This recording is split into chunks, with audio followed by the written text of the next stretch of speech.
Jerry here, Stepsaver Products. Again, wanted to give you a quick breakdown on the Goof-Light Patch. It's designed to go around recessed can lights.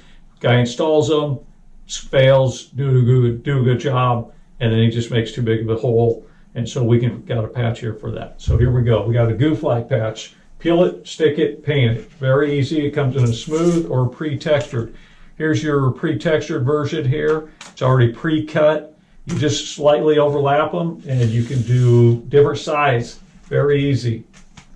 So go around, peel, stick, and then paint over here. You need to do one side, fine, two sides, different sizes. You just slightly overlap them. It's a pressure sensitive adhesive. So you just press firmly outside the damage area. Again, it comes in a textured, comes in a smooth, depends on what your wall is. Any questions or need anything else, just let us know.